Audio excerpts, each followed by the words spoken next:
ఇక కొద్ది కాలం అయిన తర్వాత మరి ఎందుకు వర్ణించారో తెలియదు, కానీ ఈ కుబ్జి అని చెప్పుకున్నాం కదా, త్రివక్ర అని ఆవిడ పేరుని, ఆవిడని కూడా ఈయన అనుగ్రహించారట. కుబ్జి ఇంటికి వెళ్ళారట, ఆవిడికి ఆనందాన్ని కలిగించారట. ఆవిడకు సంతానం కూడా కలిగిందన్నారు. ఆ త్రివక్ర కుమారుడు ఉన్నాడన్నారు. అతడు కూడా పరాక్రమవంతుడు అయ్యాడు. కృష్ణుడి కుమారుడి కిందే యమ. అది కూడా భాగవతంలో ఉన్నదండి, నేను చెబుతున్నది కాదు. ఇక ఉద్ధవుడు అని ఒక మహాపండితుడు ఉన్నాడు. శ్రీకృష్ణుని యొక్క మంత్రి, స్నేహితుడు, పండితుడు, మహాజ్ఞాని, కృష్ణ భక్తుడు. ఆ ఉద్ధవుణ్ణి పంపించాడు ఈ బృందావనానికి. ఉద్ధవ, నీవు వెళ్ళవలసినది, అక్కడ గోపకాంతలంతా కూడా నా కోసం చూస్తూ ఉంటారు, నా యొక్క విరహంలో ఉంటారు. వాళ్ళ దగ్గరికి వెళ్ళి శ్రీకృష్ణుడు క్షేమంగా ఉన్నాడని చెప్పి నా యొక్క క్షేమవార్తలని వాళ్ళకి తెలియచేయవలసినది అని చెప్తే ఉద్ధవుడు బయలుదేరాడు. రథంలో బయలుదేరి వచ్చి నందుడిని కలిశాడు. నందుడు చాలా ఆనందించాడు, ఉద్ధవుడిని గౌరవించాడు. శ్రీకృష్ణుడి యొక్క విశేషాలు తెలిసాయి. వాళ్ళతో నందాదులు చెబుతున్నారు శ్రీకృష్ణుడు యొక్క గొప్పతనాన్ని గురించి ఈ ఉద్ధవుడితో చెబుతున్నారు. మనసో వృత్తయో నహస్యుః కృష్ణ పాదంబుజాశ్రయ వాచోభిధాయి నిర్నామ్నాం కాయస్తత్ప్రహ్వణాదిషు కర్మభిభ్రామ్యమాణానాం యత్ర క్వాపీశ్వరేచ్ఛయా మంగళాచరితైర్దానైః రతిర్నః కృష్ణ ఈశ్వరే. నందాదులు అంటున్నారు ఉద్ధవుడితోటి, మహాత్మా ఉద్ధవ, మా మనస్సంకల్పములన్నీ కూడా శ్రీకృష్ణుని పాదార విందముల యందే నిలిచి ఉండుగాక. మా వాక్కులు వాళ్ళకి అర్థమైపోయింది, మహారాజు గారి అబ్బాయిని, వసుదేవుని యొక్క కుమారుడని, క్షత్రియ వంశానికి చెందినవాడని, రాజవంశానికి చెందినవాడని, అందుచేత గౌరవం పెరుగుతుంది వారికి. శ్రీకృష్ణుని పాదార విందముల యందే మా మనస్సులన్నీ నిలిచి ఉండుగాక. మా వాక్కులు ఆ స్వామినామాన్ని ఎప్పుడూ కూడా కీర్తిస్తూ ఉండుగాక. మా శరీరముల వినమ్రతతోటి నమస్కరించుచు ఆయన యొక్క ఆజ్ఞల్ని పాలిస్తూ సేవిస్తూ ఉండుగాక. మా సుకృత దుష్కృతములను బట్టి, మా సుకృతములను దుష్కృతములను బట్టి ఈశ్వరుని యొక్క ఇచ్ఛానుసారంగా ప్రార్థించినటువంటి ప్రతి జన్మములోనూ కూడా దానము మొదలైనటువంటి శుభకర్మములను చేయడంలో మాకు ఆసక్తి కలుగుగాక. కృష్ణ పరమాత్మ యందు భక్తి ప్రపత్తులు అంతకంతకు వృద్ధి చెందుతూ ఉండుగాక అని చెప్పారట నందాదులు. కృష్ణుని యందు భక్తిభావం పెరిగింది, పరమాత్మ అనేటటువంటి భావం కలిగింది నందాదులకి. గోపికాకాంతలు వచ్చారు. ఈయన మరుసటి రోజున ఏకాంతంలో ఉన్నట్ట. ఈ వెళ్ళినటువంటి ఉద్ధవుడు జపం చేసుకుంటూ ఉన్నాడు. చూస్తే ఎలా ఉన్నాడంటే కృష్ణుడిలాగే ఉన్నట్టు అందంగా. వీళ్ళంతా గోపికలంతా వచ్చి ఉద్ధవుణ్ణి తీసుకుని వెళ్ళి ఎక్కడెక్కడ తిరిగారో, ఇదిగో ఈ చెట్టు కింద మేము ఆడుకున్నాం, ఈ చెట్టు కింద రాసక్రీడ చేశాం, మేము ఈ సరస్సులో స్నానం చేస్తుంటే మా చీరలు అపహరించి చెట్టే ఎక్కి కూర్చున్నాడని ఆ ప్రదేశాలన్నీ చూపిస్తూ ఉద్ధవుడితోటి ఆనందాన్ని పొందారు. వీటినే భ్రమర గీతలు అన్నారు. భ్రమర గీతలు అనే పేరు ఎందుకు వచ్చిందంటే, ఒక భ్రమరాన్ని ఊహిస్తూ, అంటే ఒక తుమ్మెదను ఊహిస్తూ ఒక గోపిక మాట్లాడుతున్నట్లుగా చెప్పిందట. భ్రమరా దుర్జన మిత్ర ముట్టకము మా పాదబ్జముల్ నాగర ప్రమదాళీ కుచ కుంకుమంకితల సత్ప్రాణేశదామ ప్రసూన మరందారుణి తాననుండన్నగుటన్ నాధుండు మన్నించుగాక మము స్నేహపు పౌరకంతల సుభాగారంబులన్ నిత్యము.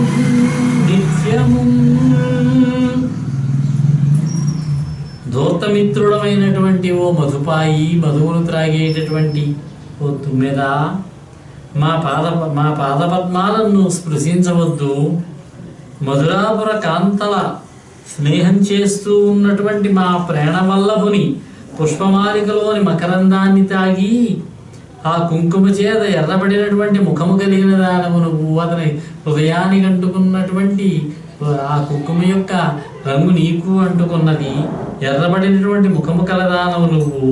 మమ్ము విరాళి బారి త్రోచి పౌరాంగనల శోభన గృహములలో అతడు ఆనందాన్ని పొందుతున్నాడు కదా మధురాపట్టణములో అని ఈ విధంగా ఒక భ్రమరాన్ని నిమిత్తంగా చేసి గోపకాంత చెబుతున్నట్టుగా చెప్పారు. కాబట్టి వీటిని భ్రమర గీతలు అన్నారు.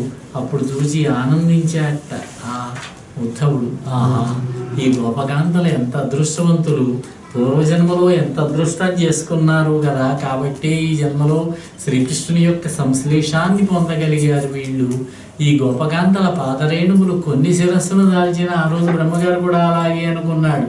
ఈ గోపబాలకుల యొక్క పాదరేణువులు పై వేష్టించినంచెల్లదే అంటారు. అక్కడ ధరిస్తే చాలు కదా అనుకున్నాడట. మళ్ళీ కృష్ణుడి దగ్గరికి వెళ్ళాడు. నెమ్మదిగా 2-3 మాసములు ఉన్నట్టు ఇక్కడ ఉద్ధవుడు ఉండి శ్రీకృష్ణుడి దగ్గరికి వెళ్ళి ఇక్కడ విశేషాలన్నీ చెప్పాడు. తర్వాత మహాభారతానికి భాగవతానికి కూడా సంబంధం ఉన్నది కాబట్టి శ్రీకృష్ణుని యొక్క అవతార కార్యక్రమంలో మహాభారత కార్యక్రమం కూడా ఉన్నది కాబట్టి అక్రూరుడనేటటువంటి మంత్రిని ఇందాకే చెప్పుకున్నవాడే అక్రూరుడు, శ్రీకృష్ణుడికి బాగా ఆప్తుడు. ఈ అక్రూరుడనేటటువంటి మంత్రిని పంపించి ధృతరాష్ట్రుడి దగ్గరికి పంపించి పాండవులకు ఇవ్వవలసినటువంటి రాజ్యభాగాన్ని ఇవ్వవలసినది అని శ్రీకృష్ణుడు చెప్పాడట. అక్రూరుడు వెళ్ళాడు. వచ్చినటువంటి అక్రూరుడిని ధృతరాష్ట్రుడు, భీష్ముడు మొదలైన వాళ్ళంతా గౌరవించారు. శ్రీకృష్ణుడి యొక్క సందేశాన్ని చెప్పాడు. పాండవులకు అప్పుడే ఇంద్రప్రస్థాన్ని ఇచ్చాడు ధృతరాష్ట్రుడు అన్నారు. ఇంద్రప్రస్థాన్ని ఇచ్చి మీరు ఇంద్రప్రస్థంలో ఉండి పరిపాలన చేసుకోండి అన్నాడట ధర్మరాజుని. ఆ ఘట్టం ఇక్కడ స్పృశించారు. కంసుడికి 2 భార్యలు ఉండేవారు, అస్థి, ప్రాప్తి. వాళ్ళిద్దరూ జరాసంధుని యొక్క కుమార్తెలు. జరాసంధుడు మగధ రాజా, మహాపరాక్రమవంతుడు, గొప్ప యోధుడు, చాలా పెద్ద పేరు పొందినటువంటి రాజు. గిరివ్రజం అతని రాజధాని. అతని అనుచరులు ఉన్నారు చాలామంది, అంతా కృష్ణుడికి విరోధులే. ఒకడు కంసుడు అల్లుడే జరాసంధుడికి. అందుచేత జరాసంధుడి యొక్క అనుచర గణంలో వాడి. తర్వాత శిశుపాలుడు, దత్తవక్త్రుడు, సాళువుడు, పౌండ్రక వాసుదేవుడు, కాలయవనుడు, ఏకలవ్యుడు. భారతంలో మనకి ఏకలవ్యుడు వస్తాడు. ఏకలవ్యుడు గురువుగారి యొక్క బొమ్మ పెట్టుకుని, ద్రోణుడి యొక్క బొమ్మ పెట్టుకుని విలువిద్య నేర్చుకుని పండితుడయ్యాడు, యుద్ధ ప్రావీణ్యుడయ్యాడు. అప్పుడు ద్రోణుడు వచ్చినప్పుడు నీ బొటనవేలు ఇచ్చేయంటే బొటనవేలు ఖండించి ఇచ్చాడు. ఆ సంగతి మనకి భారతంలో చెప్పారు.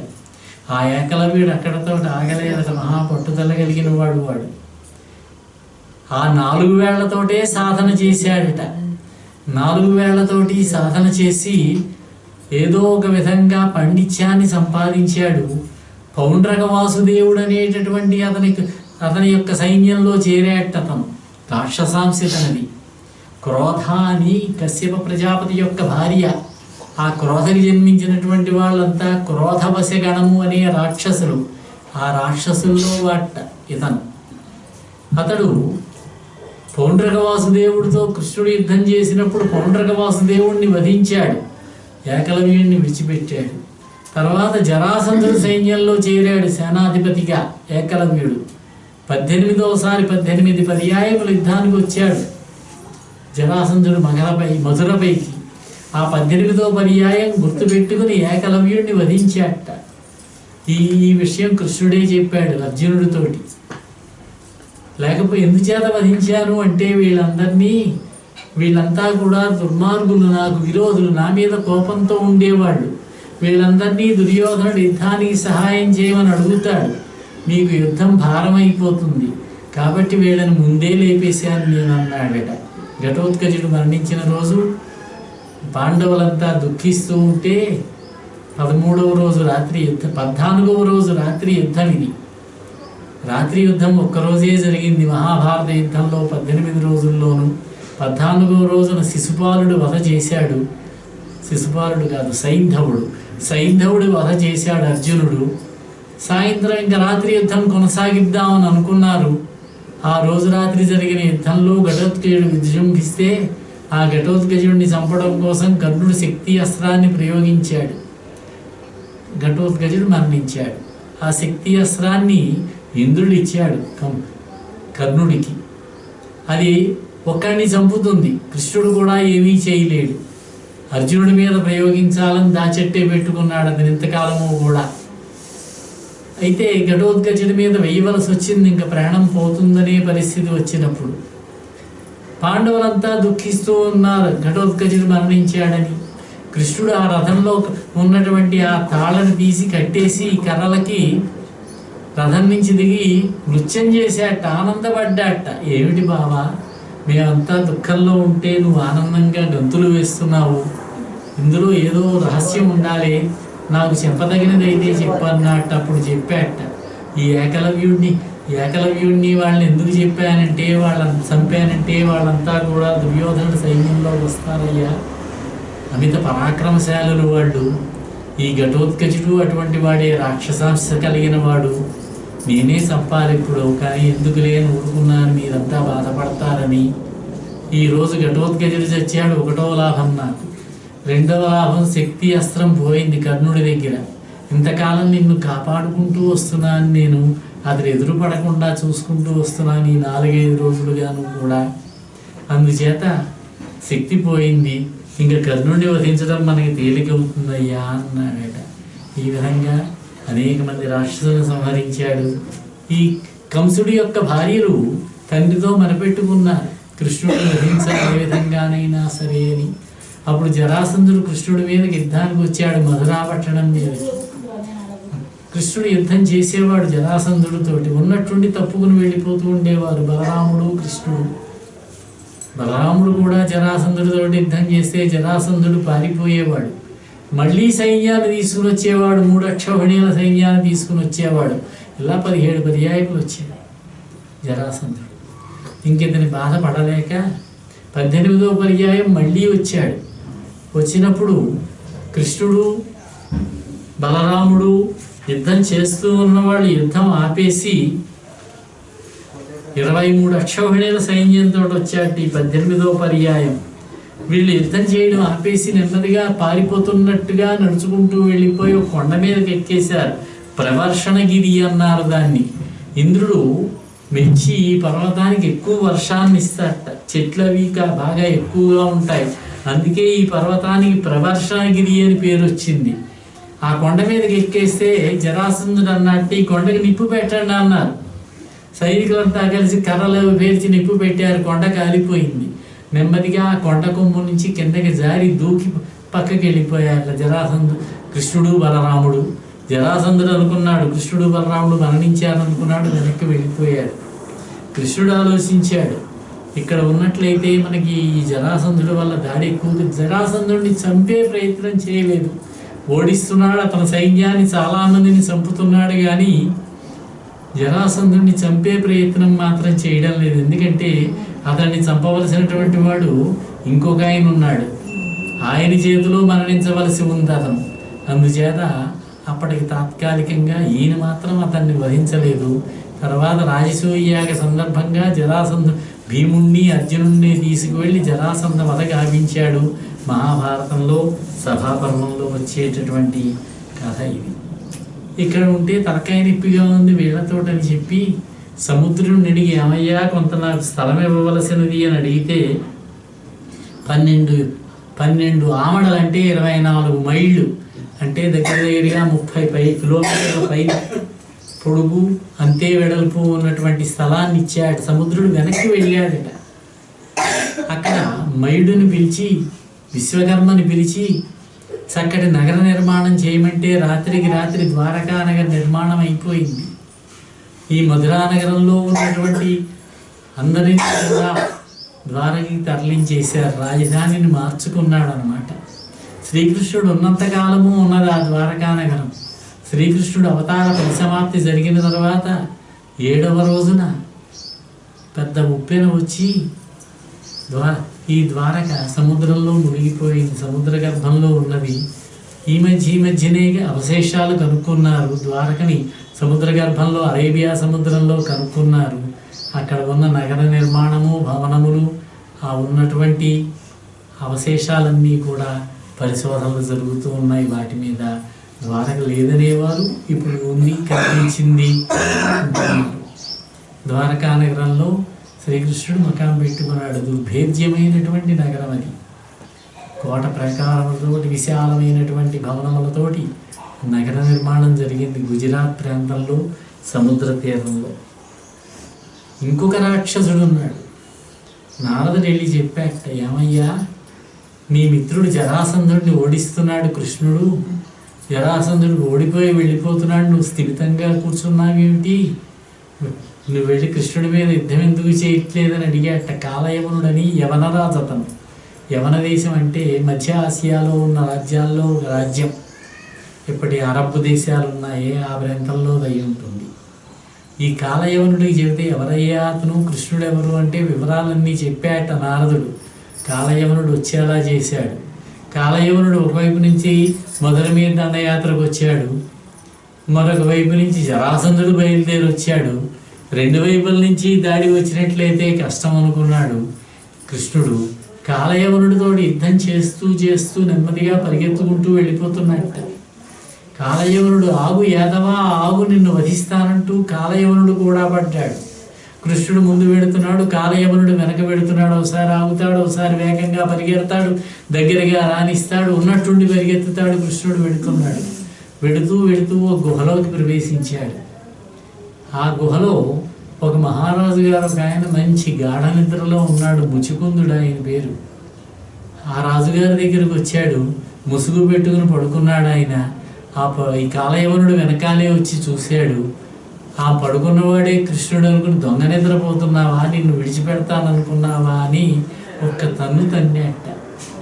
అతనికి మెలకు వచ్చింది. కళ్ళు తెరిచి తీక్షణంగా చూసేసరికి ఆ అగ్నికి కంటి నుండి వచ్చినటువంటి మంటకి కాలి భస్మమైపోయాట కాలయవనుడు.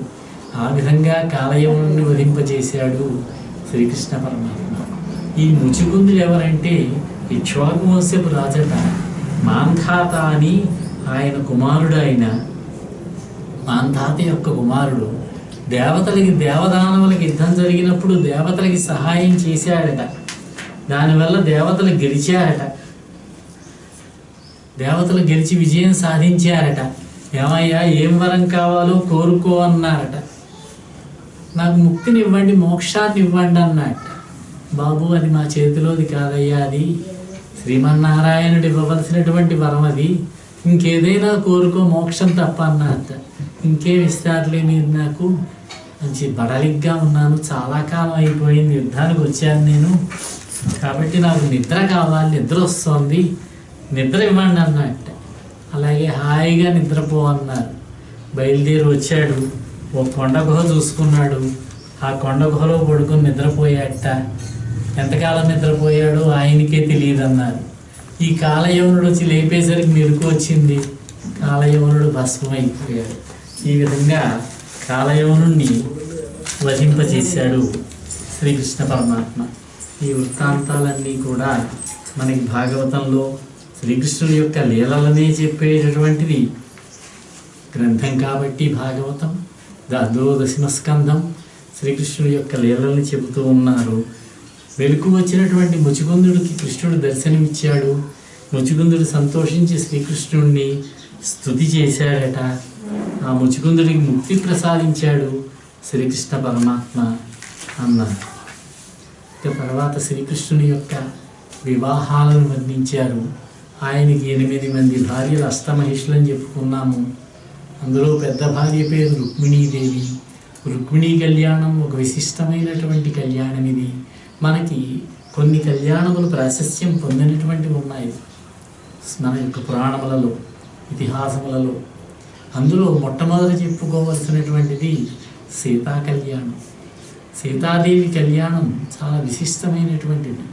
ఈ కళ్యాణంలో సీత యొక్క ప్రాధాన్యత ఏమీ లేదు, ఆవిడ యొక్క ప్రమేయమే లేదు. అక్కడ ఒక పరీక్ష పెట్టాడు ఆయన. ఇదిగో శివధనస్సు, దీనిని ఎవరు ఎక్కువ పెడతారో వాళ్ళకి మా అమ్మాయిని ఇచ్చి పెళ్లి చేస్తాను అన్నాడు ఆయన ప్రతిజ్ఞ. ఎక్కువ పెడితే చాలు, విరవక్కర్లే. రాముడు ఎక్కువ పెట్టాడు, అది విరిగిపోయింది, అది వేరే విషయం. ఇక్కడ ఎవరు ఎక్కువ పెట్టినా సరే, ఒకవేళ రావణాసురుడు వచ్చి ఎక్కువ పెట్టినా సరే ఎత్తితే చాలు. ఎక్కువ పెట్టడం కూడా కాదు, ఎత్తాలి. ఎత్తినా సరే రావణాసురుడిని పెళ్లి చేసుకోవాల్సిందే. సీత ఇష్టాలతో ప్రమేయం లేదట. అదేవిధంగా పార్వతీ కళ్యాణం మనకి తెలుసు. ఈ వైష్ణవ సాంప్రదాయంలో ఉన్నటువంటి అమ్మాయిలు వివాహం కావాలి అంటే ఇప్పుడు మానేశారేమో కానీ ఈ మధ్యకాలంలో, పూర్వకాలం రుక్మిణీ కళ్యాణం చదువుకునేవారు. చదువుకుంటే తొందరగా పెళ్ళి అవుతుందని నమ్మిక. అలాగే శైవ సాంప్రదాయంలో ఉన్నవాళ్ళు పార్వతీ కళ్యాణం చదువుకునేవారు. ఇక ద్రౌపదీ స్వయంవరం, అక్కడ కూడా ద్రౌపదికి స్వేచ్ఛ పెద్దగా లేదు. ఎవరైనా సరే మత్స్యంత్రం పెట్టారు అక్కడ. ఈ మత్స్యంత్ర ఛేదనం చేయాలి. అక్కడ పెట్టినటువంటి వెండినెత్తాలి. 5 బాణములు ఉంటాయి. ఈ 5 బాణములను ఒకేసారి సంధించాలి. ఒకదాని వెనకాల ఒకటి, ఒకదానితో ఒకటి వెళ్ళిపోయి ఆ పైన తిరుగుతూ ఉన్నటువంటి ఒక యంత్రం ఉన్నది. ఆ యంత్రాన్ని పెట్టారు. అది చేప అన్నారు కానీ నన్నయ్య గారు తెలుగులో అది ఒక యంత్రం అన్నారు మూలంలో. ఆ యంత్రాన్ని ఛేదించాలి. ఛేదించిన వాడికి మా అమ్మాయినిచ్చి పెళ్లి చేస్తాం. అక్కడ చిన్న క్లాస్ పెట్టారు. అక్కడ దుష్టజిమ్నుడు ఒక ప్రకటన చేశాడు, రాజులారా వినండి, ఈ యంత్రాన్ని ఛేదించిన వాణ్ణి కులేన రూపేణ బలేన యుక్త అంటారు భారతంలో వ్యాస మహర్షి. ఆ ఛేదించిన యంత్రాన్ని ఛేదిస్తేనే స్వయంవరం కాదు, ఆ ఛేదించిన వాడి యొక్క కులము, రూపము, బలము మా అమ్మాయికి నచ్చాలి, మా చెల్లెలికి. అక్కడ స్వయంవరం. నచ్చితే మా అమ్మాయి పెళ్లి చేసుకుంటుంది, నచ్చకపోతే అవతలకు పొమ్మంటుంది. కర్ణుడు లేచాడు, వచ్చాడు. మన వాళ్ళు చెబుతారు ఏదో ఒక బాణం ప్రయోగిస్తే మినపగింజంత దూరంలో, ఒక బాణం నువ్వుగింజంత దూరంలో, ఒక బాణం తల వెంట్రుకంత దూరంలో గురి తప్పిపోయాయని. కాదు, కర్ణుడు కొట్టగల సమర్థుడే, కొట్టేస్తాడు. పాండవులే అనుకున్నాడు, కర్ణుడు లేచాడు రా కొట్టేశాడు, ఇంక అయిపోయింది స్వయంవరం అనుకున్నారు పాండవులు 5 కూడా. అంతటి సమర్థుడే కర్ణుడు. ఇది వ్యాసభారతం నేను చెప్పేది. కర్ణుడు వచ్చాడు, వెంటిని ఎత్తాడు, నారి సంధించాడు, బాణాలు తగిలించబోతున్నాడు. ఆ లోపల తెర వెనకాల నుంచి చూస్తూ ఉన్నదట ద్రౌపది. సోదపుత్రుణ్ణి నేను వివాహం చేసుకొనను అన్నదట. ఆ మాట విన్నాడు. ఆ బాణం అక్కడ పారేశాడు, విల్లు. సూర్యుడు వంక చూశాడు. అప్పటికే అభిమాన దేవత సూర్యుడు, తండ్రి అని కూడా తెలిసేమో అనిపిస్తుంది. సూర్యుడు వంక చూసి వెకిలిగా నవ్వాట, వచ్చి కూర్చున్నట్ట. అలా ప్రయత్నమే చేయలేదు కర్ణుడు, చేస్తే కొట్టగలిగేవాడే. అక్కడ కొంచెం స్వేచ్ఛ ఉన్నది. ఇక్కడ ఈ రుక్మిణీ కళ్యాణం చూసినట్లయితే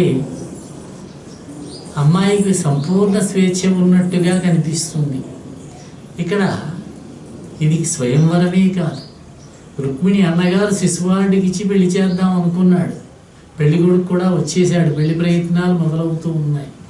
కృష్ణుడిని పెళ్లి చేసుకున్నది ఆవిడ, ప్రేమలేఖ రాసి పంపించి కబురు చేసి. ఇది రుక్మిణి యొక్క వివాహం గాంధర్వ వివాహం అన్నారు. కృష్ణుడు రుక్మిణి ఒకరినొకరు అనురాగం పొంది ప్రేమించుకుని పెళ్లి చేసుకున్నారు కనుక.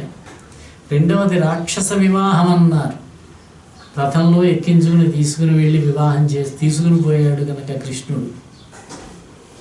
ఈ వివాహానికి సంబంధించి చివరి రోజున పెట్టుకుందాం. ఆ రోజున రుక్మిణీ కళ్యాణం ఉంటుంది.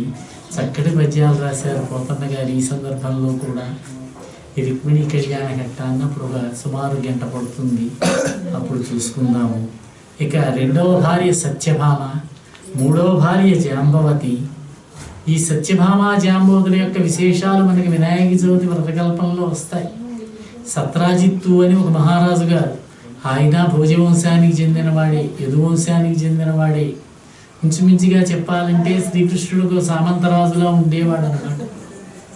అతడు సూర్యభక్తుడు.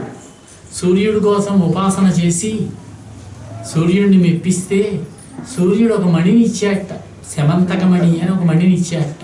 రోజుకి 8 బారువుల బంగారం పెడుతుందట ఆ మణి. ఒక బారు అంటే 3 మణుగులు అన్నారు, అంత బంగారాన్ని పెడుతుంది. ఆయన మణిని మెడలో వేసుకు తిరుగుతూ ఉండేవాడు, రెండవ సూర్యుడిలాగా ప్రకాశిస్తూ ఉండేవాడు. ఒక రోజున కృష్ణుడిని దర్శించడానికి వచ్చాడు. కృష్ణుడు సభ తీరి ఉన్నాడు. బాగుందయ్యా, నీ దగ్గర మణి చాలా బాగుంది, ఇది మహారాజు గారికి ఇస్తే బాగుంటుంది కదా, మన మహారాజు గారు ఉగ్రసేనుడికి. ఆయన ఈ వచ్చేటటువంటి బంగారంతో ప్రజోపయోగకరమైనటువంటి పనులు చేస్తారు కదా అన్నట్ట కృష్ణుడు నవ్వుతూ. అబ్బా, నేనెందుకు ఇస్తాను, కష్టపడి సంపాదించుకున్నాడన్నాడు. సరే, నీ దగ్గరే ఉండని అన్నాడు కృష్ణుడు. ఆయన ఇంటికి పట్టుకుని వెళ్ళాడు. కొద్ది కాలం అయింది. ఆయన తమ్ముడు ప్రసేనజిత్తు అన్నగారిని అడిగాడో అడగలేదో, ఈ శమంతకమణి మెడలో వేసుకున్నాడు. వేటకి బయలుదేరి వెళ్ళాడు. ఒక సింహం చూసింది, ఇదేదో మాంసపు ఖండం అనుకున్నది. ప్రసేనజిత్తును వధించి ఆ మాంసఖండాన్ని తీసుకుని పోయింది. కొంత దూరం వెళ్ళేసరికి జాంబవంతుడు, రామాయణ కాలం నాటివాడు, మరి కొంతమంది చెబుతారు, మరి ఎక్కడ కనిపించిందో కానీ వాళ్ళకి, యుద్ధం అంతా అయిపోయాక రాముడు నీకు ఏ కోరిక ఉంది, ఏం కావాలి నీకని అడిగాడట. అడిగితే జాంబవంతుడు అన్నట్ట, రామా నీతో మల్ల యుద్ధం చేయాలనుంది అన్నట్ట. మరేవాడివయ్యా, చిత్రమైన కోరిక కోరేవాది, ఈ జన్మలో అవతలే, వచ్చే అవతారంలో చూద్దాంలే అని వాయిదా పెట్టాడంటారు. మరి ఆ జాంబవంతుడు ఆ సింహాన్ని చంపి ఆ మణిని తీసుకెళ్ళి వాళ్ళ అబ్బాయి చంటి పిల్లాడు ఉంటే, అమ్మాయి అన్నారు వినాయక కథలో, అబ్బాయిని భాగవతంలో ఉంది. అప్పటికి మరి జాంబవతి పెద్ద అమ్మాయి అవ్వకపోతే పెళ్లి చేయలేడు కదా, చంటి పిల్లనిచ్చి కృష్ణుడికి ఏం చేస్తాడు. ఆ బుయ్యాలాకి కట్టాడు, దాది ఉన్నది, చూస్తూ సంరక్షిస్తూ ఉన్నది. సత్రాజిత్ తమ్ముడు కనపడడం లేదు, మణిపోయింది, ఎవరో పట్టుకుపోయారు, మా తమ్ముడిని చంపేని మొదలుపెట్టినటువంటి ఆ ప్రచారం కాస్త కృష్ణుడే చంపాడు, కృష్ణుడే మణి కోసం సత్రాజిత్తు తమ్ముడిని వధించాడని చెప్పేదాకా వెళ్ళింది. ఇది విన్నాడు కృష్ణుడు. అది ఆ రోజున వినాయక చవితి రోజున పాలల్లో పాలు పితకడానికి వెళ్ళి పాలల్లో చంద్రుడిని చూశాడు కాబట్టి అపనింద కలిగింది అన్నారు. అక్కడ సమర్థుడు కనుక కొద్దిమంది సైన్యాన్ని తీసుకుని, పురప్రజలను కొంతమందిని తీసుకుని వెతుకుతూ వస్తే ఒక చోట అడవిలో ఏ దిక్కుకు వెళ్ళాడో ప్రసేనజిత్తు తెలుసుకుని వెళితే అడవిలో ఒక చోట ప్రసేనజిత్తు కళేవరం కనపడింది. అక్కడి నుంచి సింహపు అడుగులు చూసుకుంటూ వెళితే ఒక చోట సింహం యొక్క కళేబరము, అక్కడి నుంచి ఎలుగుబంటి యొక్క అడుగులు కనిపిస్తే ఎలుగుబంటి అడుగులు చూసుకుంటూ ఒక గుహ దగ్గరికి వెళ్ళారు. మీరు ఇక్కడే ఉండండి అని చెప్పి లోపలికి వెళ్ళాడు. 21 రోజులైంది. 12 రోజులు చూశారు వీళ్ళు, వెనక్కి వచ్చేసారు. కృష్ణుడు ఏమైపోయాడో తెలియలేదు పాపం. దాంతో బెంగ పెట్టుకున్నారు అంతా కూడా. ఆడవాళ్ళు అప్పటికి రుక్మిణీదేవి వివాహం కూడా అయిందిగా, అంతా దుఃఖించారు. వసుదేవుడు కూడా దుఃఖించాడట. చాలా దుఃఖంలో ఉంటే నారద మహర్షి వచ్చి, ఎందుకయ్యా దుఃఖంతో ఉన్నావంటే వివరాలు చెప్పాట. నువ్వు దేవి ఉపాసన చేయవయ్యా, దేవి భాగవతాన్ని వినవలసినది. దేవీ భాగవతంలో ఉన్న కథ ఇది. దేవీ భాగవతం వింటే నీ కుమారుడు తిరిగి వస్తాడు. 9 రోజులుగా దిన దీక్షగా దీన్ని కొనసాగించవలసినది, దేవీ మంత్ర ఉపాసన చేయవలసినది అని చెబితే, మీరే చెప్పండి, నాకు వినిపించండి దేవీ భాగవతం అంటే. నారదుడే దేవీ భాగవతాన్ని వినిపించాడట. 9 రోజులైంది. నారదుడిని సత్కరించాడు, లేచి నిలబడ్డాడు. గుమ్మంలో కృష్ణుడు ఎదురుగుండా కనిపించాడట. చాలా సంతోషించాడట వసుదేవుడు. ఇక్కడ 21 రోజులు యుద్ధం జరిగితే జాంబవంతుడు బలహీనపడ్డాడు. అప్పటికి తెలిసింది ఈయన పరమాత్మ, రామాయణ కాలం నాటి రాముడే ఈయన కృష్ణుడిగా అవతరించాడని గ్రహించి తన తప్పు తెలుసుకొని ప్రార్థించి మన్నించమని వేడుకొని, నేను ఈ శమంతకమణి కోసం వచ్చానయ్యా అన్నట్ట. ఆ శమంతకమణిని తన కుమార్తె అయినటువంటి జాంబవతిని ఇచ్చి పంపించాడట. జాంబవతిని తీసుకుని వచ్చాడు, మధురకు వచ్చాడు, ద్వారకకు వచ్చాడు. కబురు చేశాడు సత్రాజిత్తుకి, ఇదిగోనయ్యా నీ మణిని తీసుకువెళ్ళమన్నట్ట. అబ్బిబ్బే వద్దండి, మణి మీ దగ్గరే ఉంచండి అన్నట్ట. లేదయ్యా, ఇప్పటికే అపవాదు వచ్చింది, ఈ మణి కోసం నీ తమ్ముడిని నేను వధించానని అంతా అనుకుంటున్నారు. ఇప్పుడు నేను మణి కోసం ఆశపడ్డం బాగుండదు, వద్దన్నాడు. సత్రాజిత్తు దగ్గరే ఉన్నది మణి. అయితే మా అమ్మాయినిచ్చి పెళ్లి చేస్తానంటే మాత్రం కృష్ణుడు కాదనలేదు. సత్యభామని వివాహం చేసుకున్నాడు. ఈవిడ రెండో భార్య. ఈవిడికి కొంచెం ఆభిజాత్యం ఎక్కువ. రాజుగారు అమ్మాయినని, కొంచెం అందంగా ఉంటానని, ఉన్నటువంటి భార్యలందరిలోనూ సంపదలు ఎక్కువగా ఉన్నదానినని వాళ్ళ నాన్నగారు బంగారం బాగా ఇచ్చాడేమో, కొంచెం నా భర్త నా మాటే వినాలని, కొంచెం భర్తని అదుపు చేపల్లో పెట్టుకోవాలని అనిపిస్తూ ఉంటుంది. కృష్ణుడు కూడా అలాగే నటిస్తూ ఉంటాడు. ఒకసారి పారిజాత పుష్పం కావాల్సి వచ్చింది. పారిజాత పుష్పం తెచ్చి నారదుడు రుక్మిణికి ఇచ్చాట. ఈవిడ గొడవ పెట్టేసింది.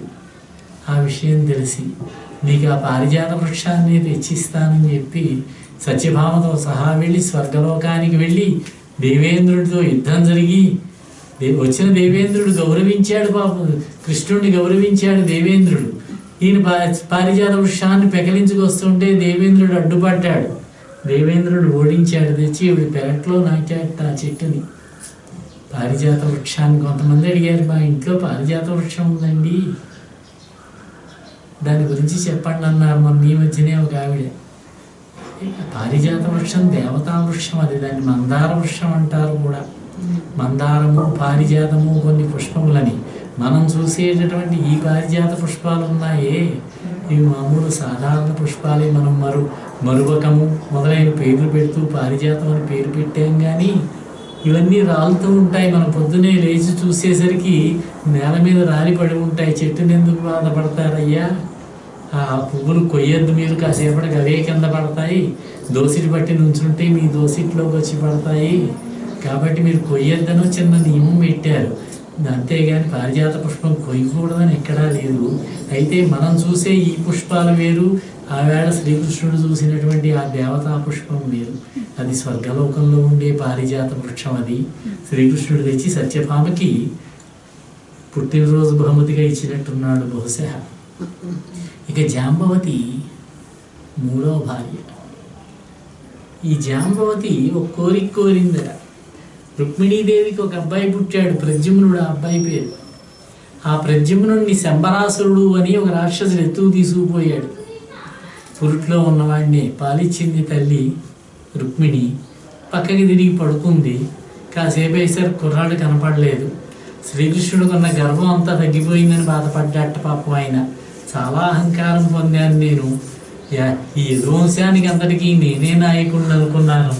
నేను అంతఃపురంలో ఉండగా నా భార్య పక్కలో ఉన్న కుర్రాడు తప్పిపోయాడే అని అమ్మవారి కోసం తపస్సు చేశాట. దేవీ భాగవత రీత్యా అమ్మవారు చెప్పిందండి, నీ కుర్రాడికి ఏమీ భయం లేదు, శంబరాసురుడు తీసుకుని వెళ్ళాడు. మీ కుర్రవాడు శంబరాసురుడి యొక్క కుమార్తె చేత పెంచబడతాడు. 18 సంవత్సరముల వయస్సు వచ్చిన తర్వాత ఆ శంబరుణ్ణి వధిస్తాడు, తిరిగి మీ దగ్గరకు వస్తాడు, మీకేమీ భయం లేదని అమ్మవారు అనుగ్రహించింది అన్నారు శ్రీకృష్ణ పరమాత్మని. అప్పుడు జాంబవతి గొడవ చేసిందట, నాకు కూడా కుమారుడు కావాలి, రుక్మిణికి అబ్బాయి పుట్టాడు, నాకు కూడా ఒక అబ్బాయి కావాలి, మీలాగే ఉండాలని కోరిందట. అచ్చం శ్రీకృష్ణుడిలాగే ఉండాలని కోరిందట. కొంచెం ఆశ్చర్యపోయాడు ఆయన, ఇదేమిటి, సాధారణంగా పతివ్రత అయినటువంటి స్త్రీలు ఈ విధంగా కోరరు కదా, ఇందులో ఏదో విచిత్రం ఉన్నదని. సరే ఒక పని చేయి, నేను హిమాలయ పర్వతాలకు వెళ్ళి పరమేశ్వరుడు కోసం తపస్సు చేసి వస్తాను అని హిమాలయాలకు వెళ్ళి పరమేశ్వరుడు కోసం 12 సంవత్సరాలు తపస్సు చేశాట. ఆ రోజుల్లో ఇక్కడ అనేక మంది రాక్షసులు వచ్చి సాల్వుడు, దంతభక్తుడు, పౌండ్రక వాసుదేవుడు మొదలైన వాళ్ళంతా ద్వారక మీద ముట్టడి చేస్తే అతి కష్టం మీద అదుపు చేస్తున్నారట. బలరాముడు మొదలైన వాళ్ళు.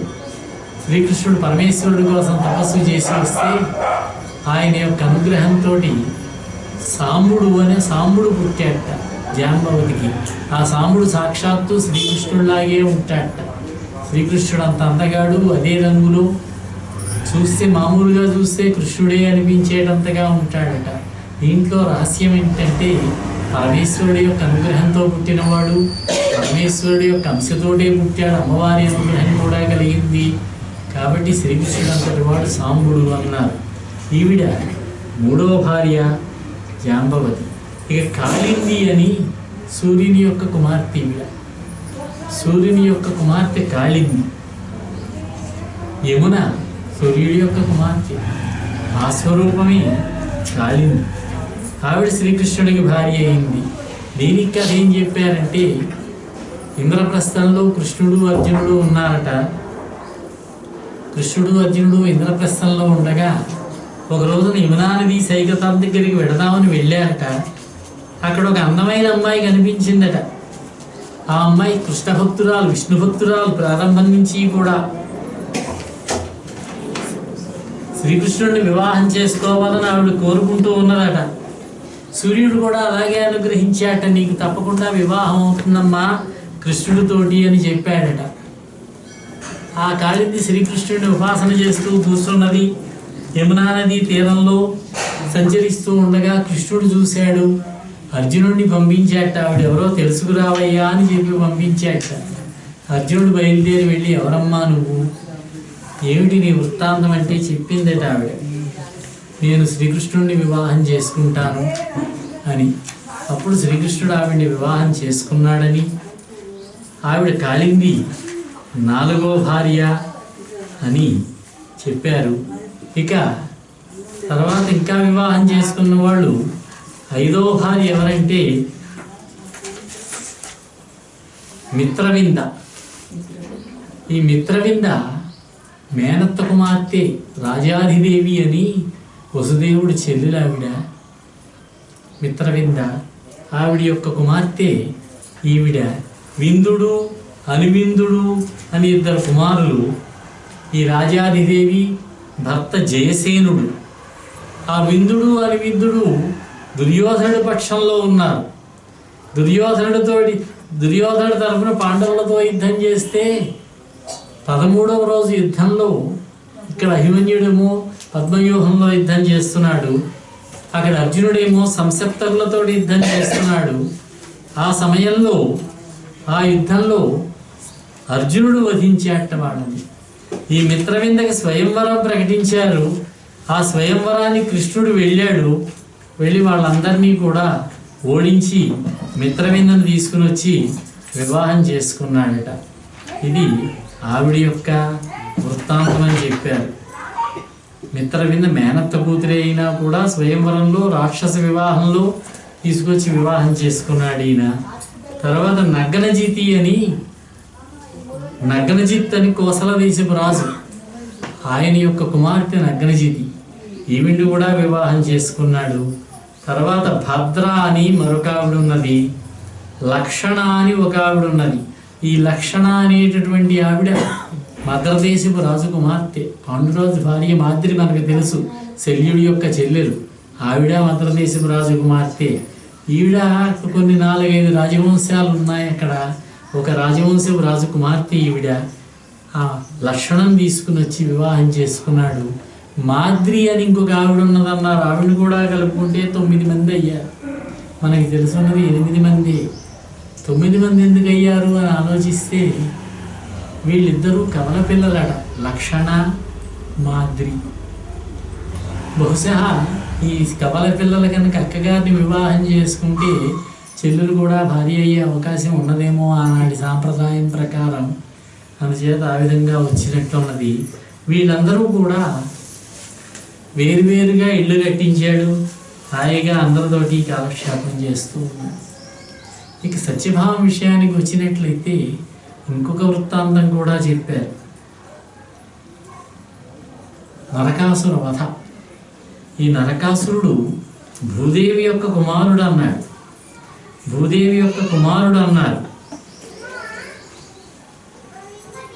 వరహావతారం ధరించినప్పుడు యజ్ఞవరాహావతారం అవతారంలో శ్రీకృష్ణుడు భూమిని అనుగ్రహించాడట. నరకుడు జన్మించాడట. అంటే విష్ణుమూర్తి యొక్క కుమారుడే. భూదేవి ప్రార్థిస్తే వైష్ణవాస్త్రాన్ని ఇచ్చాడట భూదేవికి. ఆ భూదేవి వైష్ణవాస్త్రాన్ని నరకుడికి ఇచ్చిందట. నరకుడు దాన్ని పూజిస్తూ వస్తూ ఉన్నాడు. ఆయన దగ్గర బలమైనటువంటి శక్తివంతమైనటువంటి ఆ అస్త్రం ఉన్నది. తర్వాత అతని కుమారుడైన భగదత్తుడికి వచ్చింది అది. భగదత్తుడు భారత యుద్ధం చేస్తూ ఉండగా ద్రోణ పర్వంలో కథ, అర్జునుడు కృష్ణుడు యుద్ధం చేస్తున్నారు అతనితోటి. అతని దగ్గర పెద్ద బలమైనటువంటి ఒక ఏనుగు ఉన్నది, సుప్రతీకం ఆ ఏనుగు పేరు.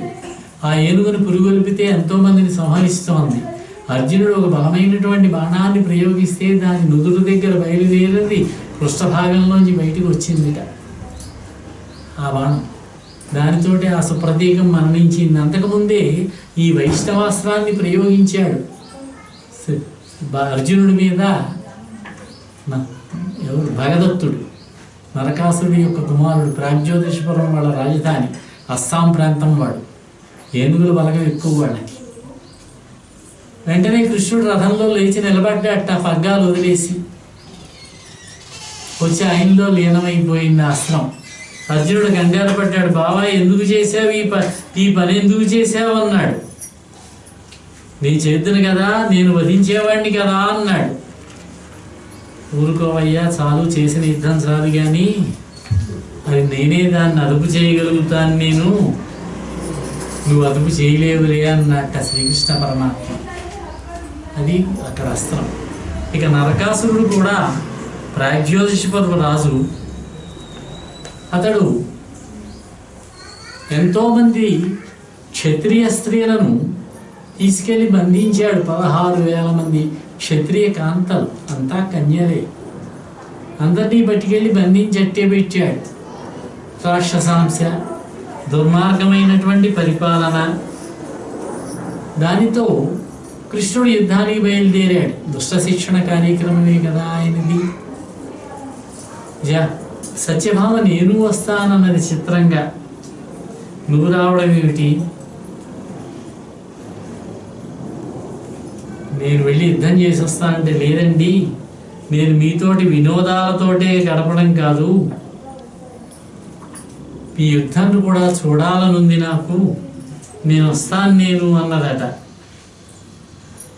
అబలమైన నీవెక్కడ, రణరంగం ఎక్కడ, సమద పుష్పంధయ జంకారములు కావు, భీషణ కుంభీంద్ర బృంహితములు, వాయు నిర్గత పద్మవన రేణువులు కావు, తురగరిం ఖాముఖోద్ధూతరజము రజములు, ఆకీర్ణ జల తరంగాసారములు కావు, శత్రుధనుర్ముక్త సాయకములు, కలహంస సారస కాసారములు కావు, ధనుజేంద్ర సైన్య కదంబకములు, కమల కహ్లార కుసుమ సంఘములు కావు, చటుల రిపుశూల ఖడ్గాది సాధనములు, కన్యా నీవేడ రణరంగగమనమేడ, ఒత్తు వేగమ నిలువుము వలదు వలదు. రణరంగం ఎక్కడ, అక్కడ వినిపించేవి మదించినటువంటి తుమ్మెదల జంకారములు కావు. పుష్పముల మీద తిరుగుతూ ఉండేటటువంటి తుమ్మెదల జంకారములు వినిపించవు. అక్కడ భయంకరమైనటువంటి ఏనుగుల యొక్క ఘీంకారాలు వినిపిస్తాయి. అక్కడ కనిపించేవి తామరవనం నుంచి గాలికి రేగి వచ్చినటువంటి పద్మరేణువులు కావక్కడ. గుర్రపు గిట్టల చివర నుంచి లేచినటువంటి దుమ్ము ధూళీనున్ను అవి నీటి కెరటాల తుంపుర్లు కావవి. శత్రువుల యొక్క ధనస్సుల నుంచి వెడలినటువంటి శర పరంపరలన్నారు. రాజహంసలతో నిండినటువంటి సరోవరములు కావవి. రాక్షస సైన్య సమూహాలు, కమలాలు కలువలు కనిపించవు అక్కడ. అక్కడ కనపడేవి భయంకరమైనటువంటి శత్రుశూలాలు, ఖడ్గాలు, ఆయుధాలు మొదలైనటువంటివి. ఇటువంటి యుద్ధరంగానికి నువ్వెందుకు, నేను త్వరగా వచ్చేస్తాను, నువ్వు ఇంటి పట్టున ఉండు, నువ్వు రావద్దు అన్నాడు. అప్పుడు అంటుంది ఆవిడ, దానవులైననేమి మరి దైత్య సమూహములైననేమి నీ మానిత బాహుదుర్గముల మాటున ఉండగా ఏమి శంక. నీ బాహువులనేటటువంటి దుర్గముల చాటున ఉన్నటువంటి నాకు ఏ విధమైనటువంటి భయము లేదు. నీతో అరుదెంతు అన్నదట ఆవిడ. సరే కానీ అన్నాడు. 2 చేతులు జోడించి నమస్కరించింది. నన్ను అనుగ్రహించండి, నేను వస్తాను మీతోట అన్నది. సరే బయలుదేరారు. సత్యభామను వెంట పెట్టుకున్నాడు. గరుత్మంతుని మీద బయలుదేరారు, ఎక్కారు. ఆకాశ మార్గంలో బయలుదేరారు. ప్రాగ్జ్యోతిష్ నగరాన్ని చేరుకున్నారు. నరకాసురుడు యొక్క పట్టణం అది. పర్వత దుర్గాలతోటి, శస్త్రదుర్గాలతోటి, వాయుదుర్గాలతోటి, జలదుర్గాలతోటి, అగ్ని దుర్గాలతోటి కూడి ఉన్నదట. మురాసురుడు అనే ఒక రాక్షసుడు ఉన్నాడు, నరకాసురుడి యొక్క అనుచరుడు. అతని యొక్క బాహుపాశాలలో చుట్టుకొని ఉన్నదట. అతని యొక్క పాశములలో బంధించి ఉంచాడు. మాయలు నేర్చినటువంటి వాడతను పాశములలో బంధించి ఉంచాడట. దుర్గములు 6 రకములని చెప్పారు. ధన్వదుర్గములను ఉంటాయట, వాటిని ఆశ్రయించి మృగాలు ఉంటాయట. మహీదుర్గములను ఉంటాయట, పర్వతాల దగ్గర వాటిని ఆశ్రయించి ఎలుకలు మొదలైన ఉంటాయట. నీటికి సంబంధించినటువంటి అబ్దుర్గములను ఉంటాయట, అందులో మత్స్యాదులు ఉంటాయి, అంటే చుట్టూ సముద్రం ఉంటుందన్నమాట. అలాగే వానదుర్గములను ఉంటాయట, వాటిని ఆశ్రయించి వానరములు మొదలైన జంతువులు ఉంటాయట. మృదుర్గములను ఆశ్రయించి వీరులు ఉంటారట, మంచి వీరులు. అలాగే గిరిదుర్గములను ఉంటాయి, వాటిని ఆశ్రయించి దేవతలు ఉంటారట. ఈ గిరిదుర్గములు శ్రేష్టమైనవన్నారు. ఇటువంటి అన్ని రకములైనటువంటి దుర్గములతోటి కూడా ఆవరించబడి ఉన్నటువంటి ఆ ప్రాగ్జ్యోతిషపురం దగ్గరకు వచ్చాడు. ప్రాగ్జ్యోతిషపురం యొక్క దుర్గములన్నీ కూడా గదాదండంతో ముక్కలు చేసేసాట శ్రీకృష్ణుడు. బాణసమూహంతో శత్రుదుర్గాల యొక్క సమూహాన్ని ఛేదించాడట. అన్ని దుర్గాలని కూడా చక్రపు దెబ్బలతోటి నాశనం చేశాడట. భయంకరుడైనటువంటి మురాసురుణ్ణి పాశాలతోటి ఖడ్గంతో ఖండించాడట. మురాసురుడు కూడా మరణించాడు. గదాప్రహారాలతోటి ప్రాకారాలని యంత్రాలని భేదించాడు. రాక్షసులంతా కూడా కంగారు పడ్డాట. వాసుదేవుడు ముల్లోకాలని మూర్ఛిల్ల చేయగలిగేటటువంటి పాంచజన్య శంఖాన్ని పూరించాడట. ఆ శంఖాన్ని విని రాక్షసులంతా కంగారు పడ్డారు. ఈ మురాసురుడు యొక్క మాయలను ఛేదించాడు. అతని బాహుబంధాల్లో బంధించబడినటువంటి బంధనాలను దింపాడు. కానీ మురాసురుడు ఇంకా ఉన్నాడు. అతడు యుద్ధానికి వచ్చాడు. అప్పుడు భయంకరమైనటువంటి శూలాన్ని ప్రయోగించి మురాసురుడిని వధించాడట శ్రీకృష్ణుడు. శ్రీకృష్ణుడికి మురాసురుడికి భయంకరమైన యుద్ధం జరిగింది. ఒక శూలాన్ని గరుత్మంతుడి మీద మురుడనే రాక్షసుడు ప్రయోగిస్తే దాన్ని ముక్కలు గావించి మురాసురుడు వధగావించాడు. అందుకే మురారి అంటాం. ఇప్పుడు ఇంక నరకాసురుడు రంగంలోకి దిగాడు. నరకాసురుడే రంగంలోకి దిగాడు. ఇక్కడ భారతంలో ఒక చిన్న కథ చెబుతారు. అతని దగ్గర అనేక మంది మాయలు కలిగినటువంటి రాక్షస సైన్యం ఉన్నారట. అందులో ఒక ఆడావిడ కూడా ఉన్నదట. ఆవిడ పేరు మౌర్వి అన్నారు. ఆవిడ్ని వెళ్ళమన్నట్ట శ్రీకృష్ణుడి మీదకి యుద్ధానికి. ఆ మౌర్వి వచ్చి అనేక మాయలు ప్రయోగించేస్తున్నదట. ఇది స్కాంద పురాణంలో కథ అనుకుంటాను.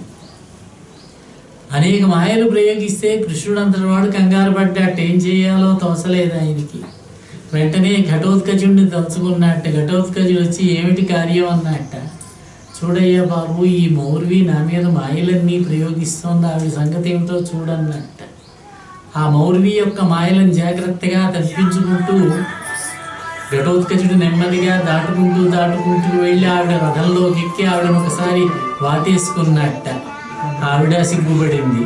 ఇద్దరూ కలిసి రథం దిగి వెళ్ళిపోయారు. వాళ్ళకి పుట్టినటువంటి కుమారుడే బర్బరీకుడు అన్నారు. ఈ బర్బరీకుడికి మహాశివభక్తుడట. ఆ బర్బరీకుడికి ఎన్నో మాయలు వచ్చట, భవిష్యత్తు కూడా తెలుసు అన్నారు. ఆ బర్బరీకుడిని శివుడి యొక్క రూపంగా ఆరాధిస్తామన్నారు. ఈ కాచిగూడ రైల్వే స్టేషన్ దగ్గర బయట కొండ ఉంటుంది. ఆ కొండ మీద బర్బరీకుడి ఆలయం ఉంటుంది. శివుడి యొక్క రూపంలో ఆయన్ని పూజ చేస్తారు. అలాగే మార్వాడీలు ఎక్కువ పూజ చేస్తారు. మహేంద్ర పర్వతాల్లో ఈ మధ్యనే బర్బరీకుడి ఆలయం, శ్యామ్ బాబా ఆలయం అంటారు దాన్ని. ఆ ఆలయాన్ని అక్కడ బర్బరీకుడి ఆలయం అనే తల వరకే ఉంటుంది, పూజ చేస్తూ ఉంటారు. ఈ దేవతలంతా కలిసి వ్యూహం పన్నుతూ ఉన్నారట. బ్రహ్మదేవుడి యొక్క కొలువులో సమావేశమయ్యారు. విష్ణుమూర్తి కూడా ఉన్నాడు అక్కడ. సమావేశమైతే ఒక యక్షరాజు అన్నట్ట వీళ్ళు అంటున్నారు, ఎవరెవరు ఎలా జన్మించాలి, భారతయుద్ధం ఎలా చేయాలి, ఏ రాక్షసులను ఎలా వధించాలి అని వీళ్ళు వ్యూహం పన్నుతూ ఉంటే, ఎందుకయ్యా